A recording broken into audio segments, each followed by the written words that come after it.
తెలంగాణ రాష్ట్రంలో నిన్న నేనేం చెప్పినా మార్నింగ్ న్యూస్లో నేను మార్నింగ్ న్యూస్లో చెప్పింది ఒకసారి చూద్దాం, చూసినాక మనం మిగతా చూద్దాం.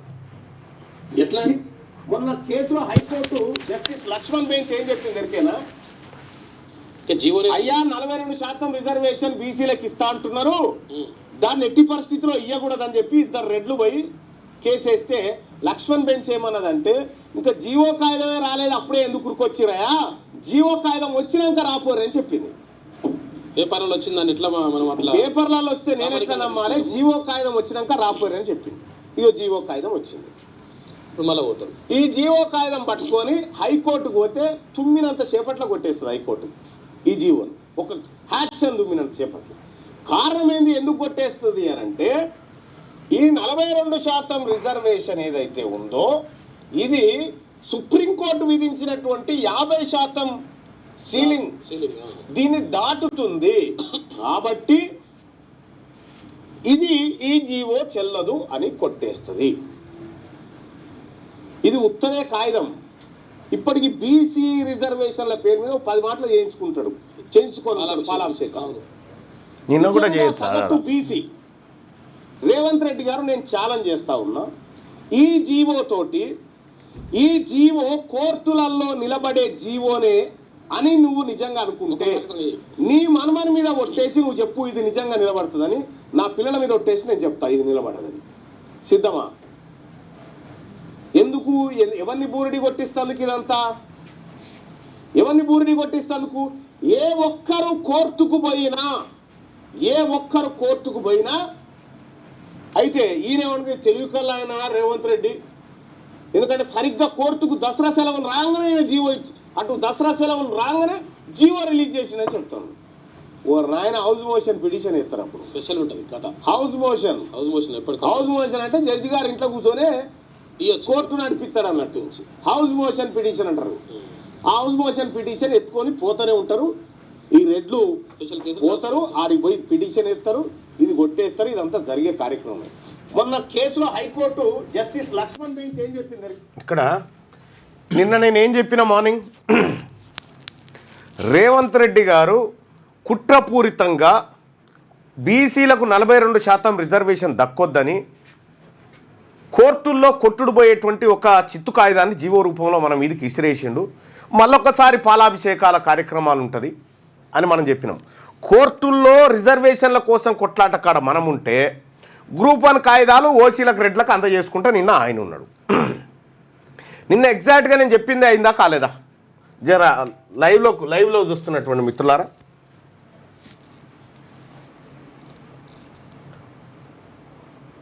ఏదైతే చెప్పినామో హౌస్ మోషన్ పిటిషన్ వేస్తారు అని చెప్పినాం. హౌస్ మోషన్ పిటిషన్ వేస్తారు వీళ్ళు, ఖచ్చితంగా ఈ రెడ్లు మనకు రానియరు అని చెప్పి ఇవాళ వట్టి జానయ్య గారి జన్మదినం వస్తాడేమో కాసేపట్లో. ఆయనకు శుభాకాంక్షలు. సూర్యాపేట టైగర్ మా ముద్దు బిడ్డ. ఇక ఇక్కడ నేను నిన్న చెప్పింది అక్షరాల గదే జరిగింది. ఇది నేను ఊహించి చెప్పింది కాదు, నేను వాస్తవాల ఆధారంగా మాట్లాడినటువంటి మాట. అది చాలామందికి తెలియక పాపం ఆడోళ్ళు మన బీసీ నాయకులు రేవంత్ రెడ్డి ఫోటో పెట్టా పాలాభిషేకం పాల ప్యాకెట్లు తీసుకొచ్చి ఏమన్నా సిగ్గు అనిపిస్తలేదా ఈ కార్యక్రమం? మీ ఫోటోలు చూస్తుంటే ఇక్కడ ఎర్రోడు రాయుడు అని అనుకుంటలేరా జనం? బంద్ చేయరా వద్దు. ఇక వాళ్ళకి తెలుసు, రెడ్లకి ఇది అంతా తెలుసు, ఇది కాదు కానీయం అని చెప్పి వాళ్ళందరికీ మీదికి యాక్టింగ్ ఇది అంతా చేస్తున్నట్టుగా యాక్టింగ్ చేస్తారన్నట్టు. ఇక్కడ ఏం జరిగింది పెన్ని,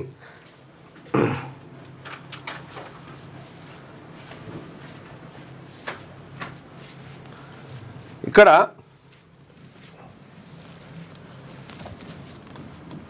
జీవో నెంబర్ 9 ఏంది ఇది?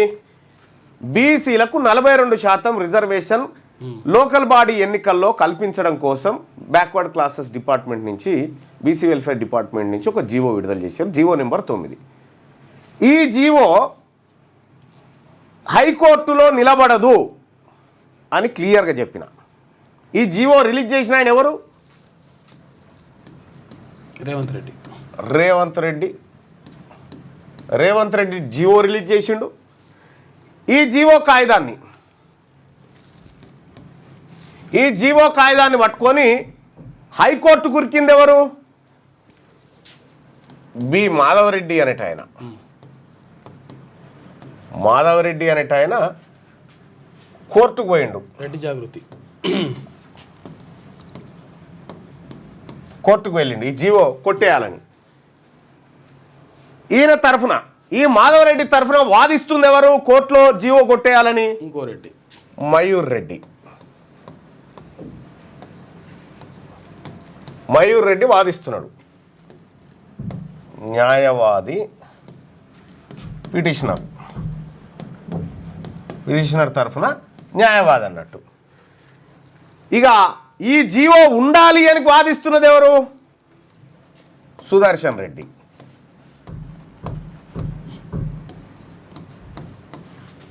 Advocate general AG.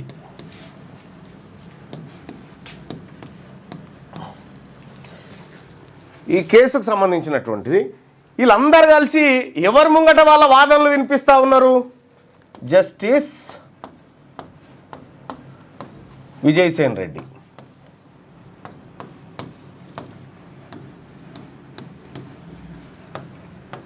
న్యాయమూర్తి. జీవో బీసీలది 42%. జీవో ఇచ్చిన ప్రభుత్వాధినేతనేమో రేవంత్ రెడ్డి. బి మాధవరెడ్డి అనేట ఆయన కోర్టుకు వెళ్ళిండి ఆ జీవో చెల్లదని. మయూర్ రెడ్డి అనేటువంటి న్యాయవాది గారు పిటిషనర్ తరఫున వాదించిండి నిన్న. అడ్వకేట్ జనరల్ ప్రభుత్వం తరఫున హాజరైన వారు సుదర్శన్ రెడ్డి గారు. వీళ్ళందరి వాదనలు వింటున్నది విజయసేన్ రెడ్డి గారు. నిన్న కోర్టులో జరిగినటువంటి కార్యక్రమం ఇది. అయితే నేను కూడా వెంటనే ఇంప్లీడ్ కావడం జరిగింది. అంటే ఈ కేసులో నేను కూడా ఇంప్లీడ్ కావడం జరిగింది. మన న్యాయవాది చిక్కుడు ప్రభాకర్ ద్వారా నేను దాంట్లో ఇంప్లీడ్ కావడం జరిగింది. ఎందుకు ఇంప్లీడ్ అయినా అంటే ఇవన్నీ చూసినాక నాకు జర డౌట్ వచ్చింది, ఎందుకైనా మంచిది ఇంప్లీడ్ అయిదామనేటువంటి ఉద్దేశంతో ఇమ్మీడియట్గా ఇంప్లీడ్ అయినాం. సో గౌరవ న్యాయస్థానం కూడా అంగీకరించింది, సరే చూద్దామని. సో ఈ కార్యక్రమం అంతా జరుగుతూ ఉంది. బీసీలకు రిజర్వేషన్ కోసం ఎవరి మధ్య ఎవరు పోరాటం చేస్తున్నారో చూడండి. ఇక్కడ బీసీలకు రిజర్వేషన్ రావాలని వీళ్ళకు ఉన్నదా? న్యాయమూర్తి గారిని పక్కకు పెట్టండి. బీసీలకు రిజర్వేషన్ కావాలని వీళ్ళకు ఉన్నదా? ఏంది మరి బాధ ఏంది? దీని వెనకాలన్న హడావిడి ఏంది? రేవంత్ రెడ్డి ఏం ఆలోచన చేస్తా ఉన్నాడు? ఈ అన్ని విషయాలు కులంకషంగా చర్చించుకుందాం. దీని వెనకాల ఉన్న హిడెన్ ఎజెండా కూడా మాట్లాడుకుందాం. ఇది దీంట్లో నేను కూడా తీన్మార్ మల్లన్నగా ఎమ్మెల్సీగా ఈ బీసీ మెజారిటీ ప్రజల పక్షాన్ని నేను కూడా ఇంప్లీడ్ అయి మా వాదనలు వినిపించడానికి మేము కూడా తయారైనాం. అంటే ఏమాత్రం అవకాశం ఉన్నా దాన్ని కాపాడాలనేటువంటి ప్రయత్నం, ఏమాత్రం అవకాశం ఉన్నా దాన్ని కాపాడాలనేటువంటి ఒక ప్రయత్నం అయితే ఒక బీసీ బిడ్డగా నా వర్గాల ప్రయోజనం కోసం నేను చేసిన. ఇక్కడ నేను ఇంప్లీడ్ అవడం వల్ల నేను గెలిస్తే నేనే ఓడిపోయినట్టు రేవంత్ రెడ్డితో వేసిన సవాల్లో, అయినా కూడా నా వాళ్ళు గెలవాలనుకున్నా, అందుకోసం పోయినా. సరే, ఇది జరిగినటువంటి కార్యక్రమం. మరి కోర్టు ఏం చెప్పింది అని అంటే, కోర్టు చెప్పినటువంటి మాట,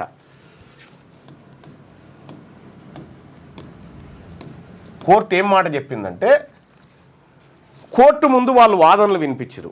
మయూర్ రెడ్డి గారు పిటిషనర్ తరఫున, బుట్టంగారి మాధవరెడ్డి తరఫున వాదనలు వినిపించి, గౌరవ న్యాయస్థానమా ఈ పిటిషన్ ఏదైతే ఉందో ఈ పిటిషను మేము వేసినటువంటి పిటిషను సాహేతుకమైంది, ఇక్కడ సుప్రీంకోర్టు విధించినటువంటి నిబంధనలను ఈ జీవో ఉల్లంఘిస్తూ ఉంది, ఇది ప్రజాస్వామ్య స్ఫూర్తిని దెబ్బతీస్తూ ఉంది, ఈ జీవో తప్పుడు జీవో అని చెప్పి వాళ్ళు వాదించారు.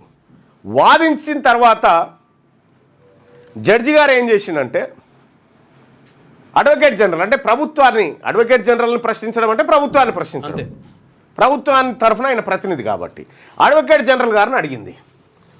ఒకటి,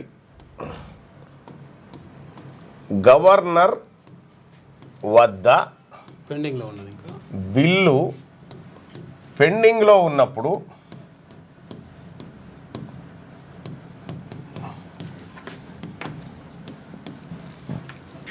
జీవో విడుదల చేయడం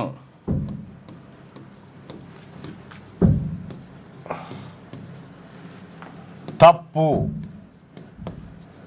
అనే మాట చెప్పింది. ఏం చెప్పింది కోర్టు?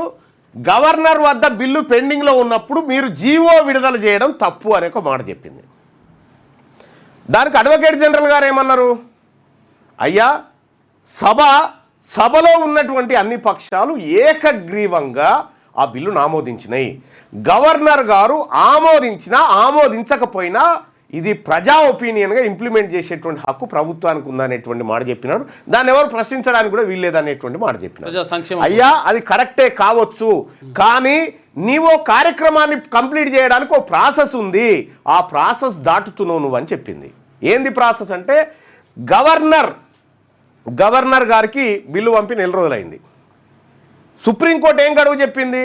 3 నెలల లోపల గవర్నర్ బిల్లును ఆమోదించకపోతే లేకపోతే వ్యతిరేకించకపోతే ఆటోమేటిక్గా బిల్లు పాస్ అయినట్టే అని చెప్పింది. ఇప్పుడు నెల గడిచిపోయింది కదా, ఇంకా 2 నెలలు ఉంది కదా, 2 నెలల దాకా వెయిట్ చేయొచ్చు కదా అని చెప్పింది కోర్టు. అంటే ఎన్నికలు వాయిదా వేసుకోవచ్చు కదా అని చెప్పింది.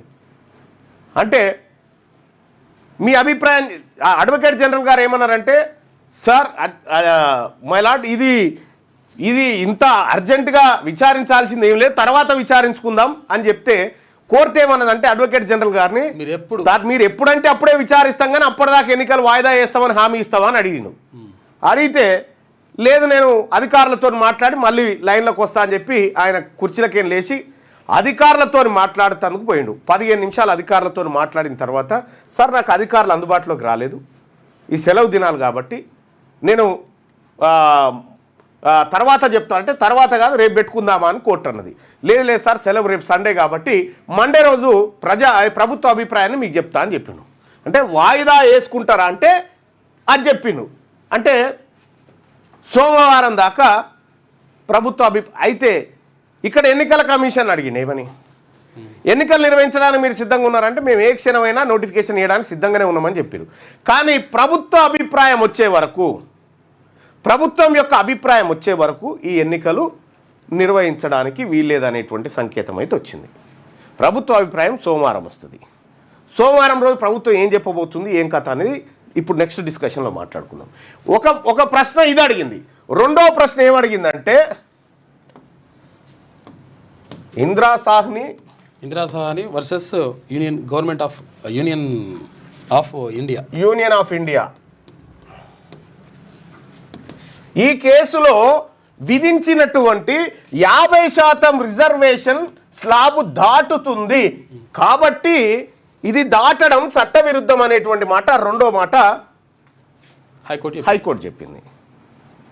అంటే ఈ 2 దెబ్బలతోటే ఇదాంతో ఎగిరిపోకుండా దీంతో ఎగిరిపోతుంది ఆ జీవో. ఇది క్లియర్. కానీ ఇప్పుడు దీని కథ ఏంది, ఎందుకోసం ఇంత ఆరాట పడతా ఉన్నాడు రేవంత్ రెడ్డి గారు అనంటే, ఈ జీవో ఇచ్చిన తర్వాత కొట్టేసినా పర్వాలేదు, కానీ బీహార్ ఎన్నికల్లో ప్రచారం చేయాలి కదా, మేము ఇక్కడ జీవో ఇచ్చినాము, ఇక్కడ ఇంప్లిమెంట్ చేస్తున్నామని డంబాచారం కొట్టుకొని వాళ్ళ పార్టీకి లబ్ధి చేకూర్చడం కోసం ఈ డ్రామా కట్టిండు అన్నట్టు.